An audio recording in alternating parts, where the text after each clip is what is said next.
हुआ, श्री नामदेव महाराज की कथा है। एक बार कोई बहुत धनी मानी व्यक्ति था, सिर में एकदम फुल पैसा वैसा, पर ज़्यादा धार्मिक वार्मिक नहीं था। तो किसी पंडित जी ने कहा, बोला कि आप अपने वजन के बराबर का दान करो, आप अपने वजन के बराबर का दान करो, तो आपको बहुत, आपका फ्यूचर अच्छा होगा, आपको आगे बहुत कठिनाई नहीं आएगी। तो मतलब आपके वजन जितना सोना दान करो। तो उन्होंने कहा मैं दान तो कर लूँ, पर किसको दान करूँ, इतना इतना कौन महापुरुष है।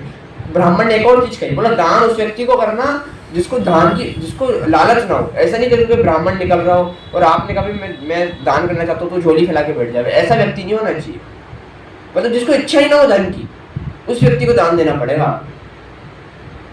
तो पंडित जी ने कहा मैं उस व्यक्ति को भी दूंगा और सारे ब्राह्मणों को भी दूंगा, जितना पैसे वाला था वो सोने का।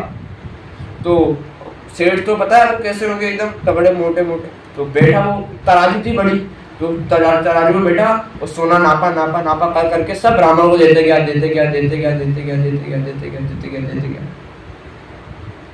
उसके बाद क्या हुआ, अब किसी ने बोला कि भाई आपने सब ब्राह्मणों को दे दिया, पर एक बहुत अच्छे संत हैं, गृहस्थी हैं वो भी। बोला कौन? बोला नामदेव जी महाराज। बोला उनको दे दिया ना आपने दान, तो समझ लो सफल हो गई आपकी पूजा, सफल हो गया आपका दान। और सफल हो गया? बोला हाँ। बोला चलो फिर उनके पास में दान देंगे। तो उनके पास गए दान देने के लिए। नामदेव जी महाराज सीधे साधे बोला नहीं महाराज, हमको दान नहीं चाहिए, हमको कुछ नहीं चाहिए, हम जैसे हैं वैसे ही ठीक है, अपने हाल में ठीक है, हमको दान वान नहीं चाहिए, हमको कुछ नहीं है, हमको तो राम राम बोला उसमें हम खुश हैं। भक्त का स्वभाव, आप राम राम बोलो महाराज, हम हमारे लिए वही सबसे बड़ा दान है। तो बोला अच्छा ठीक है। तो उन्होंने कहा नहीं महाराज दान तो देंगे हम, दान तो आपको कुछ भी हो रहा है, दान तो हम देके ही रहेंगे, कुछ ही हो जाएगा। तो नामदेव जी महाराज ने कहा ठीक है चलो दान दे दो, पर एक बात मान जाओ मुझे। बोला क्या बात मान जाओ? बोला दान दो ना तो आपके वजन के बराबर मत देना। बोला क्या? बोला मैं अपने आप को करता हूँ। तो नामदेव जी महाराज ने पता क्या करा, एक तराजू के हिस्से पे राम नहीं लिखा, राम का सिर्फ रा लिख दिया, सिर्फ आधा रा, और तराजू पे रख दिया। अब तराजू नीचे हो गया, भारी हो गया, तराजू नीचे हो गया। तो उन्होंने कहा जितना आपको सोना डालना डालो।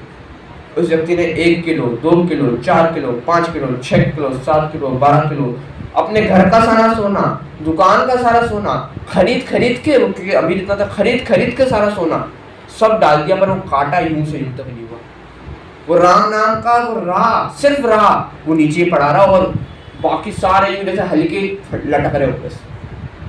सारा धन दुनिया में, पूरे नगर का, पूरे शहर का सारा धन यूं लटक रहा है। नामदेव यहाँ बैठ के अपना कीर्तन कर रहे हैं।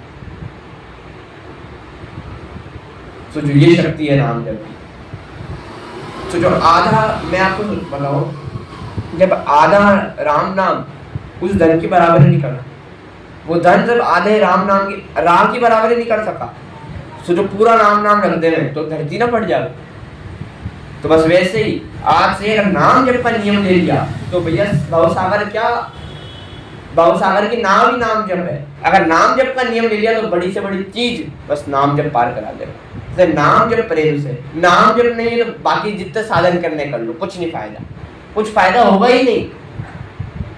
जानबूझ के नहीं, वैसे कुछ फायदा होगा ही, या कुछ ही साधन कर लो, यज्ञ कर लो, रोज हवन कर लो, सब कर लो, कलयुग में तो सभी कर लो तुम, पर नाम जप नहीं करा दिन में मतलब ही नहीं कोई है। इसलिए और सिर्फ नाम जप करा, बाकी सब चीजें नहीं करी तो मतलब है, तो काम बन गया तुम्हारा।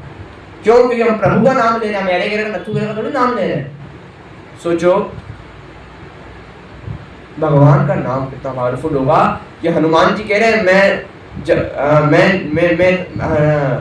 सुमिरि पवन सुत पावन नामो अपने वश में राखे राम। हनुमान जी ने इतना नाम जप किया, राम जी के वश में आ गए। और जब जब नाम जप नहीं होगा तब तक विपत्ति आएगी। इसलिए विपत्ति को बढ़ाने का एक ही तरीका है, नाम जप।